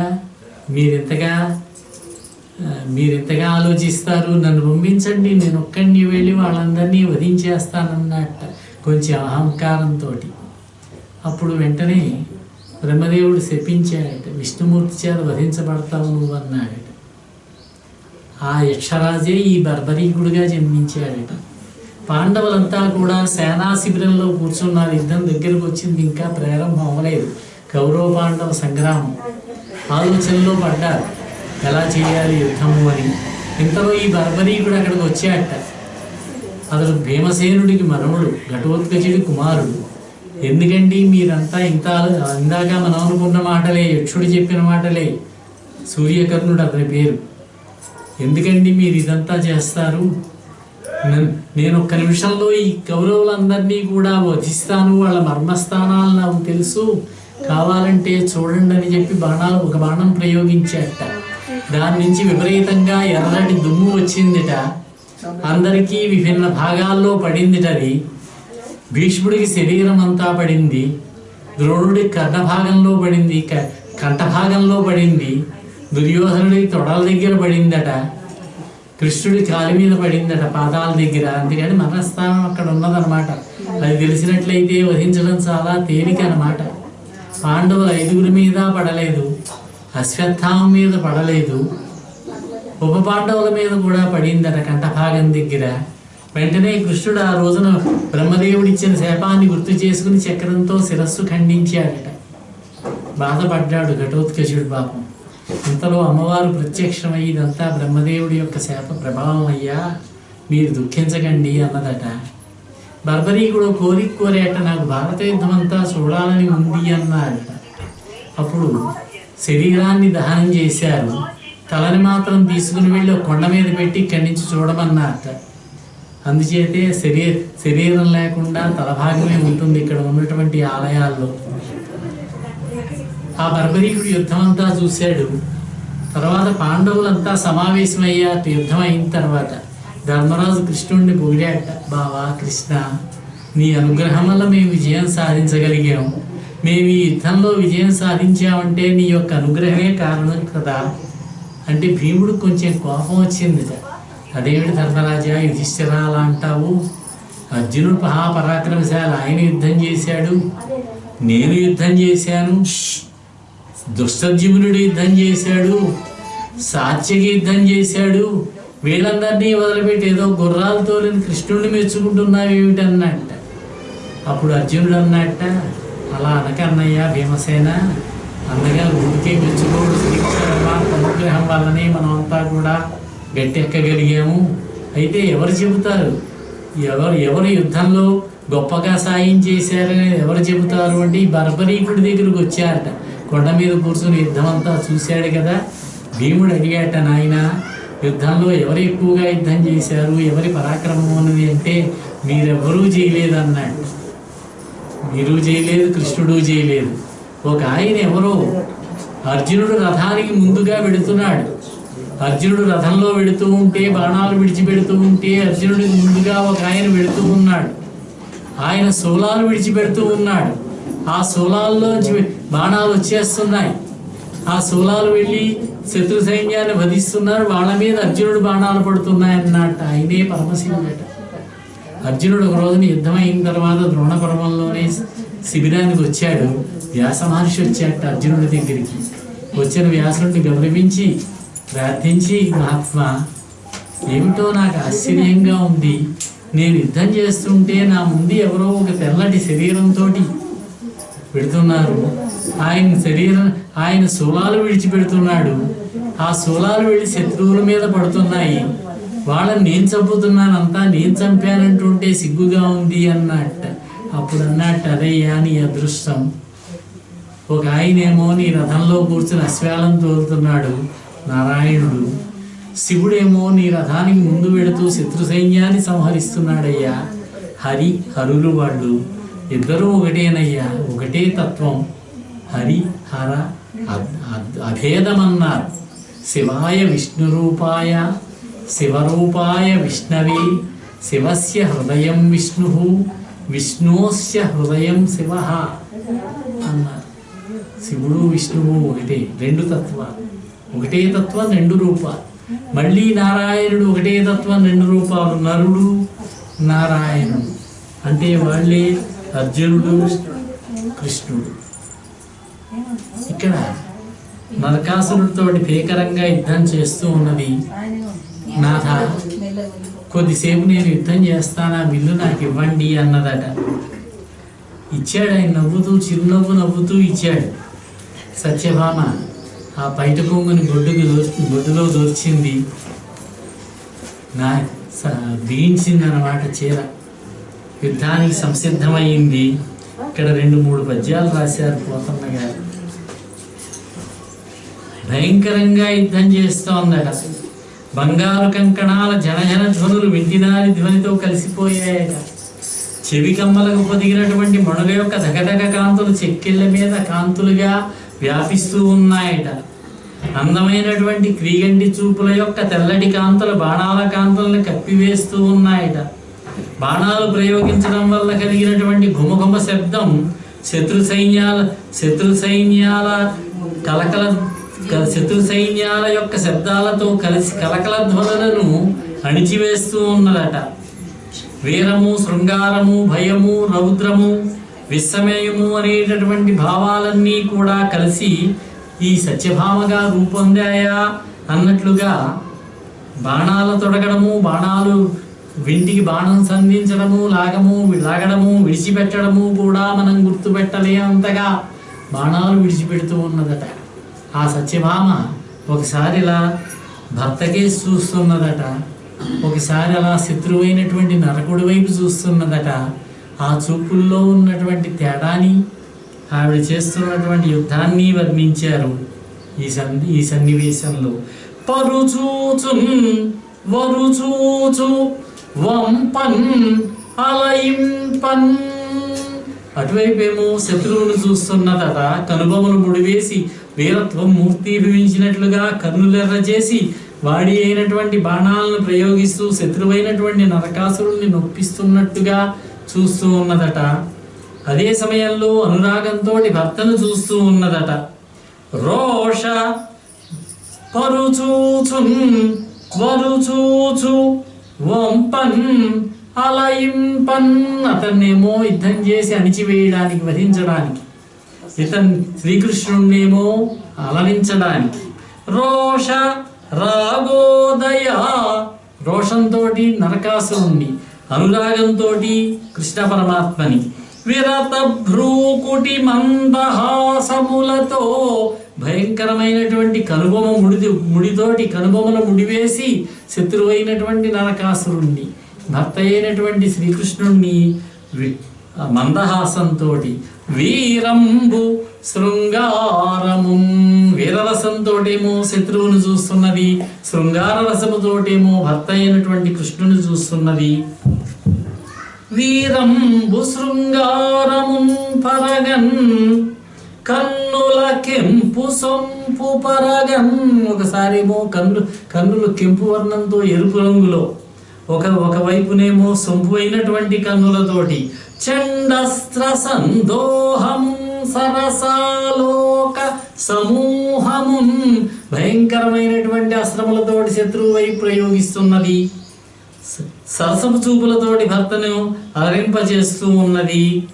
వెరపుచున్ చంద్రాస్య హేలాగతిన్, ఈ విధంగా చూస్తూ ఉన్నదట. అలి నీలాలక చూడం గొప్పసగే అలినిలాలక చూడవు పొసగే ప్రత్యాలీఢ పాదంబుతో నలిన స్వేద వికీర్ణ కాలకలతో ఆకీర్ణికానీత సల్లలిత జ్ఞానక పుంఖదీదితులతో లక్ష్యావలోకంబుతో వలయాకార ధనుర్విముక్త విశిఖ వ్రాతాహతారాతియై. ఎడమ పాదం ముందుకు పెట్టిందట, కుడికాలు కొంచెం వంచిందట, చెమటకు తడిసి ముఖం మీద వ్యాపించినటువంటి ముంగురులు కనిపిస్తూ ఉన్నాయి, వాటిని సరిచేసుకుంటూ ఉన్నది. చెవిదాకా లాగినటువంటి అల్లెత్రాటిని పట్టుకున్నది. చేతిగోళ్ల గాంతులతోటి వైరు సమూహం వైపు గురి చేస్తూ ఉన్నది. ధనుస్సు గుండ్రాకారంగా అయిపోయిందట, వర్తులాకారంగా లాగగా అటువంటి గుండ్రని ధనుస్సు నుంచి వదులుతున్నటువంటి బాణ పరంపరలతోటి శత్రువులను సంహరిస్తూ శోభించిందట ఆ సత్యభామ. బొమ్మల పెళ్లిళ్ళకి వెళ్ళలేనటువంటి ముద్దరాలైనటువంటి ఆ సత్య యుద్ధరంగానికి ఎలా రావాలని భావించింది? మగవారిని చూడగానే చాటుకు వెళ్ళిపోయేటటువంటి ఆ లతాంగి పగవారిని ఎలా గెలవాలనుకున్నది? ఆశ్చర్యంగా ఉన్నది అంటారు పోతన్న గారు. బంగారపు ఉయ్యాలలు ఎక్కడానికే భయపడుతుంది, బాబోయ్ నేను ఎక్కలేనంటుంది. అటువంటి సత్యభామ తన భర్తతో కలిసి గరుత్మంతుని యొక్క వీపు మీదకి ఎలా ఎక్కిందో కదా. చెలికత్తెల కోలాహలమే ఆలకించలేనటువంటి సున్నిత మనస్కురాలైనటువంటి ఆ సత్యభామ తప్పెట్ల ధ్వనులకు ఎలా ఓర్చుకోగలుగుతుందో కదా. నిమళ్ళకి నాట్యం నేర్పలసిపోయేటటువంటి ఆ అవల ఎడమ పాదం ముందుకు పెట్టి కుడి పాదాన్ని వంచి సంగర రంగంలో శత్రువుల యొక్క అభిమానాన్ని అంతం చేయడానికి ఎలా సిద్ధమైందో కదా. చాలా ఆశ్చర్యంగా ఉన్నది అంటారు. జావల్లి ధ్వని గర్జనంబుగా సురల్ సారంగయూధంబుగా ఆ విల్లు ఇంద్రశరాసనంబుగా సరోజాక్షుండు మేఘంబుగా తా విద్యుల్లత భంగి ఇంతి సురజిద్దావాగ్నిమగ్నంబుగా ప్రావృత్కాలము శేష బాణ జయము అంభస్సీకర శ్రేణిగా. వింటి యొక్క నారి యొక్క ధ్వని, వింటికున్నటువంటి నారి యొక్క ధ్వని మేఘగర్జనంగా, దేవతలు చేతక పక్షులుగా, ధనుస్సు ఇంద్రచాపంగా, శ్రీకృష్ణుడు మేఘంగా, ఆమెమో మెరుపు తీగగా, బాణసమూహమే వర్షపు నీటిగా, రాక్షసుల చేత దావాగ్నిని చల్లార్చడానికి రాక్షసులనేటటువంటి దావాగ్నిని చల్లార్చడానికి సత్యభామాదేవి సంగ్రామ భూమిలో వర్షాకాలాన్నే సృష్టించిందట. అంటే బాణ పరంపరలనేటటువంటి వర్షధారలను కురిపించిందట. ఇంకొక పద్యం రాస్తారు. అమ్మవారి ఎలా ఉన్నదటంటే సత్యభామాదేవి రాకెందు బింబమై రవిబింబమై ఒప్పు నీరజాతేక్షణ నిమ్మొగంబు. ఆ సంగర రంగంలో సత్యభామ యొక్క ముద్దుల ముఖం ఎలా ఉన్నదంటే నందనందనుడైనటువంటి శ్రీకృష్ణ పరమాత్మకేమో చంద్రబింబంలా ఉన్నదట, నరకాసురుడికేమో ప్రళయకాలంలో ఉండేటటువంటి సూర్యబింబంలా ఉన్నదట. కందర్పకేతువై ఘనధూమకేతువై అలరు పూబోడి చేలంచలంబు. ఆ నారీమణి యొక్క చీరచరి ఎలా ఉన్నది అంటే శ్రీకృష్ణుడికేమో మన్మథుని యొక్క జెండాలాగా ఉన్నదట. రాక్షసరాజైనటువంటి ఆ నరకాసురుడికేమో తోక చుక్కలాగా ధూమకేతువులాగా ఉన్నదట. భావజు పరిధియై ప్రళయార్కు పరిధియై మెరయు నా కృష్టమై మెలత చాపము. ఆ సత్యభామ యొక్క మండలాకారంలో ఉన్నటువంటి వృత్తాకారంలో ఉన్నటువంటి ధనస్సేమో శ్రీకృష్ణుడికి మన్మధుడు చుట్టూ ఏర్పడినటువంటి పరివేషంలాగా ఉన్నదట.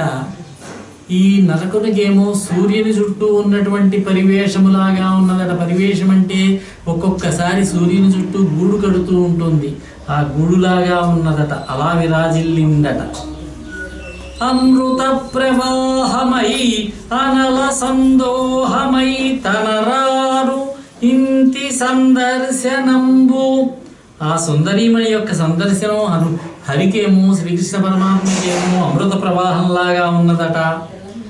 శత్రువైనటువంటి నరకునికేమో అగ్నిజ్వాలలాగా దోచినదట. హర్షదాయి మహారోషదాయి పరగు ముద్దరాలి బాణవృష్టి హరికి హరికి. హరి అంటే ఇక్కడ శ్రీకృష్ణ పరమాత్మ, హరి అంటే శత్రువైనటువంటి నరకుడు. హరికి హరికి చూడ అందంద శృంగార వీర రసములోలి విస్తరిల్లా. ఆ అలివేణి యొక్క బాణవృష్టి విష్ణుమూర్తికేమో శ్రీకృష్ణుడికేమో సంతోషాన్ని కలిగించిందట. శత్రువైనటువంటి నరకుడికేమో రోషాన్ని కలిగించిందట. శ్రీకృష్ణుల్లో శృంగారసము, నరకాసురుల్లో వీరరసము విస్తరిల్లేటట్టుగా సత్యభామ యుద్ధం చేసిందట. ఆ విధంగా యుద్ధం చేస్తూ ఉంటే కొంతసేపు చేయనిచ్చాడు శ్రీకృష్ణ పరమాత్మ. తర్వాత సత్య కొమ్మ దానవనాధుని కొమ్మ హవమునకు తొలగే గురు విజయము గై కొమ్మ. కొమ్మ దానవనాధుని కొమ్మ కొమ్ము ఆహవమునకు తొలగే గురు విజయము గై కొమ్మ. మెచ్చితి నిచ్చెద కొమ్మాభరణములు నీవు కోరిన వెళ్ళన్. ఓ సత్యభామ, రాక్షస సైన్యం యుద్ధరంగం నుంచి పారిపోయింది, నిన్ను విజయలక్ష్మి వరించింది, నీ ధైర్య సాహసాలకు మెచ్చుకున్నాను. నువ్వు ఎన్ని ఆభరణాలు కోరుకుంటే అన్ని ఆభరణాలు ఇస్తానన్నట్ట శ్రీకృష్ణ పరమాత్మ చిరునవ్వు నవ్వుతూ ఆవిడ చేతిలో ఉన్నటువంటి ధనుస్సును తీసుకున్నాడు. నరకుడితోటి యుద్ధం చేశాడు, ఆ నరకాసురుణ్ణి వధించాడు. దేవతలంతా కూడా సంతోషించారట. నరకాసురుడి యొక్క చావు కన్నులారా చూసాం మనం బ్రతికామంటూ దేవతలు మునీశ్వరులు అంతా కూడా ఆకాశం నుంచి పుష్పవర్షం కురిపించారు, శ్రీకృష్ణ పరమాత్మను స్తుతి చేశారట. అక్కడ భూదేవి వచ్చింది, అప్పుడు శ్రీకృష్ణ పరమాత్మను ధ్యానం చేసింది. పసివాడు, చిన్నవాడు, భగదత్తుడు, నరకుడి కుమారుడు, అతన్ని రక్షించి కాపాడవలసింది అని ప్రార్థిస్తే హరి ఆ భగదత్తుడిని అనుగ్రహించి అతన్ని ప్రాగ్జ్యోతిష పట్టణ రాజధానిగా ఉన్నటువంటి ఆ రాజ్యానికి రాజుగా చేసి భగదత్తుడికి సర్వ సంపదలు ఇచ్చాడు. నరకాసురుడి సౌధంలో ప్రవేశించాడు. అతని అంతఃపురంలో బంధితులై ఉన్నటువంటి 16,000 మంది రాజకన్యలను విడిచిపెట్టాడు. మీరంతా కూడా మీ ఇచ్చ వచ్చినటువంటి చోటుకి వెళ్ళండి అంటే మేము ఎక్కడికి వెళ్ళాం, నీ దగ్గరే వస్తాం, నీ భార్యలుగానే ఉంటామన్నారట వాళ్ళు. వాళ్ళందరినీ కూడా జాగ్రత్తగా ద్వారకా నగరానికి చేర్చి ద్వారకా నగరంలో వాళ్ళందరికీ కూడా ఒక్కొక్కరికి ఒక్కొక్క ఇల్లు కట్టించి ఇచ్చి ఒక్కొక్కరికి ఒక్కొక్క రూపంలో 16,000 మంది భార్యలకి కూడా 16,000 రూపాయలుగాను వారిని ఆదరించారట. ఆదరించి వారితో వినోదంగా క్రీడించాడు. అలాగే రుక్మిణీదేవితో కూడా క్రీడించాడు. ఆవిడ ప్రద్యుమ్నుడు జన్మించాడని తెలుసుకున్నాం. రుక్మిణీదేవి శ్రీకృష్ణుడిని స్తుతి చేసిందట. స్తుతి చేస్తే ఆవిడని ఆయన అనునయించాడు కూడా శ్రీకృష్ణుడిని. ఆ విధంగా ప్రద్యుమ్నుడు జన్మించాడు రుక్మిణికి. ఆ ప్రద్యుమ్నుడి యొక్క భార్య రుక్మి యొక్క కుమార్తె అన్నారు. రుక్మిణీదేవి అన్నగారే. శ్రీకృష్ణుడితో రుక్మిణీదేవి వివాహాన్ని వ్యతిరేకించిన వాడే రుక్మి. అయినా సరే చెల్లెలి యందు ఉన్నటువంటి అనురాగం కొద్దీ తన కుమార్తెని ప్రద్యుమ్నుడికి ఇచ్చి వివాహం చేశాడు. వాళ్ళకి జన్మించిన కుమారుడే అనిరుద్ధుడు. ఇతడు పరాక్రమవంతుడే. 3-4 తరములు జరిగాయి ఇక్కడ. అనిరుద్ధుడికి మళ్ళీ వివాహ సమయం వచ్చింది. రుక్మిణి మొదలైన వాళ్ళని బలరాముడు చంపాట. అనిరుద్ధుడికి రుక్మి యొక్క మనవరాలనిచ్చి పెళ్లి చేశారు, కొడుకు కూతుర్ని. సంబంధం కలుపుకున్నాడు అతను పాపం కృష్ణుడితోటి ప్రారంభంలో రుక్మిణి వివాహ సమయంలో విభేదించినా కూడా అనిరుద్ధుడి వివాహం దగ్గరికి వచ్చేటప్పటికీ తన యొక్క మనవరాల్ని అనిరుద్ధుడికి ఇచ్చి వివాహం చేశాడు. ప్రద్యుమ్నుడు కుమారుడైనటువంటి అనిరుద్ధుడికి ఇంకో భార్య ఉన్నది, ఉషా అని. ఉషా పరిణయం అంటాం. ఉషానిరుద్ధుల వివాహం అది కూడా పెద్ద కష్టమే. ఈ అనిరుద్ధుడు రుక్మి యొక్క మనవరాల్ని చేసుకున్నప్పుడు రుక్మి బలరాముణ్ణి వాళ్ళని కృష్ణుణ్ణి వధించడానికి ఇదే సరి అయిన సమయం అని చెప్పి ఆలోచించి దురాత్ముడై బలరాముడిని పాచికలాడదాన్ని రమ్మన్నట్ట. బలరాముడికి పాచికలంటే ఇష్టం, జ్యోతక్రియడంటే ఇష్టం. బలరాముడితోటి జ్యోతం ఆడుతూ పందెం వేశాడు, గెలుస్తూ ఉన్నాడు. బలరాముడు ఓడిపోతూ ఉంటే అతన్ని ఏడిపించాడట బలరాముడిని. బలరాముడు కొంచెం ఆవేశం వచ్చింది. ఈసారి బాగా ఎక్కువ పెద్ద మొత్తం పెట్టి పందెం వేశాడు. బలరాముడు గెలిచాడు. నేను గెలిచానయ్యా అంటే రుక్మి అంగీకరించలేదట. లేదు నేనే గెలిచానని చెప్పి మోసం చేశాడట. సరే లేదని చెప్పి అక్కడ ఉన్నవాళ్ళని అడిగితే వాళ్ళంతా కూడా రుక్మి వైబ్బాయి మాట్లాడారట. రుక్మి గెలిచాడన్నారు. ఏం చేస్తాడు పాపం బలరాముడు? మరి ఒక పందెం వేశాడు. అలా పందెం వేసినప్పుడు ఈసారి బలరాముడు గెలిచాడు. రుక్మి అంగీకరించలేదు, నేనే గెలిచానన్నాడు. బలరాముడు కోపం వచ్చింది, నాగలు తీసుకున్నాడు. అవకాశం ఉన్న వాళ్ళందరినీ రుక్మితో సహా అందరినీ కూడా చంపేశాడు. ఇక అనిరుద్ధుడికి రెండవ భార్య ఉషా పరిణయం ఉన్నది. ఆ ఉష ఎవరంటే బాణాసురుడని, బాణాసురుని యొక్క కుమార్తె ఆవిడ. ఉషానిరుద్ధుల వివాహం కూడా ప్రఖ్యాతమైనది. నాటకములుగా, హరికథలుగా మా తెలుగు ప్రాంతములలో ప్రచారంలో ఉన్నది. ఉషకి అనిరుద్ధుడికి జరిగినటువంటి వివాహం. ఆ బాణుడి యొక్క వంశ పరంపర చూసినట్లయితే కశ్యప ప్రజాపతి, ఆయనకి 13 మంది భార్యలలో ఒక భార్య దితి. ఆ దితికి హిరణ్యకశిపుడు, హిరణ్యాక్షుడు జన్మించారు. హిరణ్యాక్షుడిని వధించడానికి శ్రీహరి వరాహ రూపం ధరించాడు, యజ్ఞవరాహావతారం. హిరణ్యకశిపుడిని నృసింహావతారంలో సంహరించి ప్రహ్లాదుని రాజుగా చేశాడు. అప్పుడు ప్రహ్లాదుడికి వరమిచ్చాట, నీ వంశీకులు ఎవరినీ కూడా నేను వధించను అని మాటిచ్చాడట శ్రీ మహావిష్ణువు. ఆ ప్రహ్లాదుడి యొక్క కుమారుడు విరోచనుడు అనేవాడు. అతడు పరాక్రమవంతుడే, రాక్షసాంశ కలవాడే.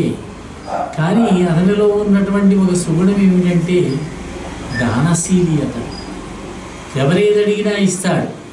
అప్పుడు దేవతలంతా ఇంద్రుడితో సహా వచ్చి వరం అడిగితే ఏం కావాలో కోరుకోండి అన్నాడు. నీ ప్రాణాలు కావాలన్నాడు.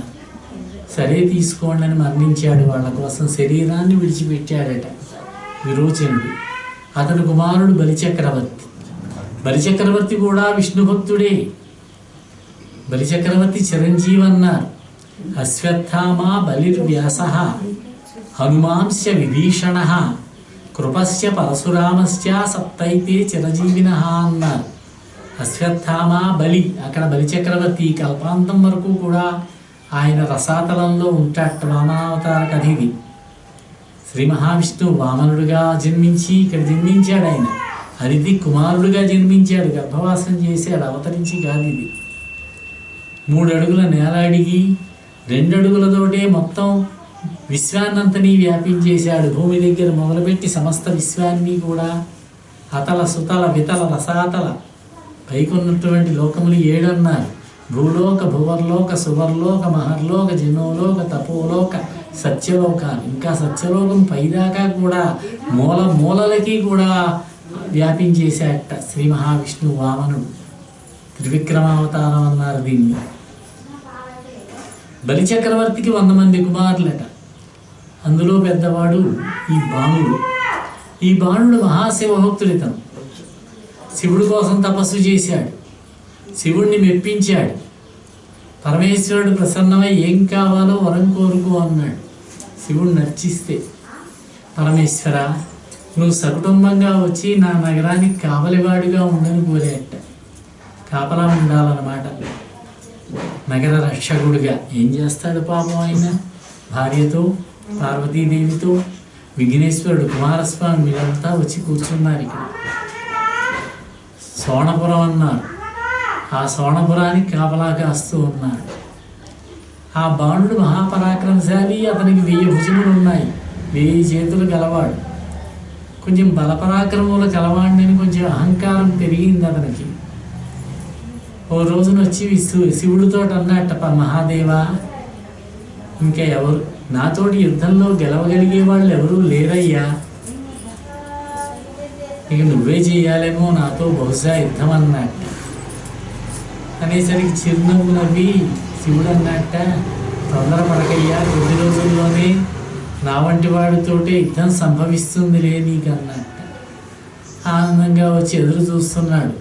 నీ యొక్క నీ రథం మీద ఉన్నటువంటి జెండా ఎప్పుడు నేల మీద పడుతుందో అప్పుడు సమయం వస్తుంది, నా వంటి వాడితోటే నీకు యుద్ధం వస్తుంది అన్నాడట.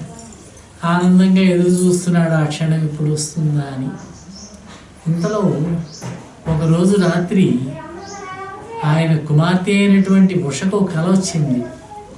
ఆ కలలో మన్మధుడిలాగా ఉన్నటువంటి ఒక యువకుడు కనిపించాడు.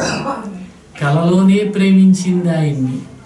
ఆయన ఎవరో తెలియదు, ఆయన పేరేమిటో తెలియదు, ఎక్కడ ఉంటాడో తెలియదు. విరహవేదన పడిపోతూ ఉన్నది. చెలికెత్తె ఉన్నది, చిత్రలేఖ అని ఒక చెలికెత్తి. ఆ చెలికెత్తికి మాయలు కూడా తెలుసు. మంత్రి యొక్క కుమార్తె ఆవిడ వచ్చి ఉషను అడిగింది, ఎవరు, ఏమిటి, ఎందుకు నువ్వు ఇలా ఉన్నావు అంటే కొంచెం ఒత్తిడి చేసి నాకైనా చెప్పవచ్చు కదా, నీకు ఇష్టమైనటువంటి ఇష్టసఖిని కదా నేను అంటే అప్పుడు చెప్పింది. అలాగా అయితే చిత్రలేఖకు ఉన్నటువంటి ప్రావీణ్యత ఏమిటంటే ఈ ముల్లోకాలలో ఉన్నటువంటి వీళ్ళు అందరి పేర్లు తెలుసు, అందరి రూపాలు తెలుసు, వాళ్ళందరి బొమ్మలు వేయడం తెలుసు. ఒక్కొక్క చిత్రాలు వేసి చూపించడం మొదలుపెట్టింది. పాండవుల చిత్రాలు వేసింది. శ్రీకృష్ణుడు, ప్రద్యుమ్నుడు, బలరాముడు, దేవతాగణాలు, యక్షులు, వీళ్ళందరి చిత్రాలు వేసి మానవలోకంలో ఉన్న వాళ్ళ చిత్రాలన్నీ వేసి చూపిస్తే వాళ్ళ గురించి చెబుతూ ఉంటే సరిగ్గా అనిరుద్ధుడి దగ్గరకు వచ్చేసరికి ఆ అబ్బాయి నా కల్లో కనిపించాడండి. అలాగా ఇతడు శ్రీకృష్ణుడి యొక్క మనవడితను, ప్రద్యుమ్నుని యొక్క కుమారుడు అనిరుద్ధుడు. నీకు కావాలంటే ఆ అబ్బాయిని తీసుకొస్తాను నీ దగ్గరికి నా మాయ చేతన్నది. ఆ మాయ కూడా ఉన్నదట ఆవిడికి. మామూలుగా అయితే వివరాలు చెప్పగలరు కానీ తీసుకొచ్చి అప్పచెప్పేటటువంటి శక్తి కూడా ఉన్నది ఈవిడికి. ఓ రోజు రాత్రి వెళ్ళింది, నిద్రపోతున్న అనిరుద్ధుడిని మంచంతో సహా పట్టుకొచ్చి ఉష దగ్గర నిలబెట్టింది అతన్ని. ఉష అనిరుద్ధులు బహుకాలం ఉన్నారు, కొంతకాలం ఉన్నారు. అనుకోకుండా గర్భం ధరించింది ఉష. పరిచారకులు ఈ విషయం గ్రహించారు. ఉషకి అంగరక్షకులు ఉంటారు. గ్రహించి రాజుగారికి ఈ విషయం చెప్పారు, మహారాజా మీ అమ్మాయి గారు గర్భవతి అని. వెంటనే ఆగ్రహోదగ్రుడయ్యాడు. వచ్చాడు, చూస్తే యువకుడు కనిపించాడు. అనిరుద్ధుడు బంధించాడు. సర్పపాశాలతో నాగపాశాలతో బంధించి చెరసాల్లో పెట్టాట. ఈ విషయం కృష్ణుడికి తెలిసింది. సైన్య సమేతంగా వీరులంతా వచ్చేశారు. ప్రద్యుమ్నుడు మొదలైన వాళ్ళు వచ్చారు. సాంబుడు వచ్చాడు, కృష్ణుడు కొడుకు సాంబుడు. కృష్ణుడి యొక్క తమ్ముడు సాత్యకు వచ్చాడు. అన్నగారైనటువంటి బలరాముడు వచ్చాడు. భీకర యుద్ధం జరిగింది. శివుడితోటి కృష్ణుడికి యుద్ధం జరిగింది. భాగవత రీత్యా దేవీ భాగవతంలో ఏం చెప్పారంటే కృష్ణుడితోటి శివుడు చెప్పాడట, నా రక్షణలో ఉన్నాడు బాణుడు, అందుచేత అతన్ని వధించవద్దు, నువ్వు వధించకుండా కరుణించి వదిలిపెట్టు అన్నాడట. భాగవత రీత్యా చూస్తే శివుడికి కృష్ణుడికి యుద్ధం జరిగింది. శివుడు పరాజితుడయ్యాడు, కృష్ణుడే గెలిచాడు. అంటే ఇక్కడ విష్ణుమూర్తిది పైచేయి అన్నమాట భాగవతం కనుక. కానీ శివ విష్ణు అభేదాన్ని మనం గుర్తించాలి. అతనికి ఉన్నటువంటి 1000 చేతులలో, బాణుడికి ఉన్నటువంటి 1000 చేతులలో 4 అట్టే పెట్టి మిగిలిన చేతులన్నీ నరికేశాడు శ్రీకృష్ణుడు. బాణుడి గర్వభంగం అయ్యింది. అతని తర్వాత శివభక్తుడుగా ప్రమథగణాల్లో ఒకడుగా చేరాడట. ప్రమథగణంలో ఒకడయ్యాడట. శివుడి యొక్క భక్తుడయ్యాడు బాణుడు. ఉషకి అనిరుద్ధుడికి వివాహం జరిపించాడు. ఆ ఉషని పంపించాడు. ఉష అనిరుద్ధులు కలిసి ఆనందంగా గడిపారు. ఇది శ్రీకృష్ణుడు మనముడి యొక్క వృత్తాంతం. ఇది శివుడే ప్రార్థన చేశాట బాణుణ్ణి రక్షించమని. తర్వాత మృగమహారాజు చరిత్ర సాయంకాలం 4 గంటలకు కూర్చుందాము. మృగమహారాజు వృత్తాంతం ఏమిటో సాయంత్రం చూద్దాము. స్వస్తి ప్రజాభ్యః పరిపాలయంతాం న్యాయేన మార్గేణ మహిమహీశాః గోబ్రాహ్మణేభ్యः శుభమస్తు నిత్యం. లోకాః సమస్తాః సుఖినో భవంతు. స్వస్తి. బోల్ శ్రీ కృష్ణ భగవానికి జై.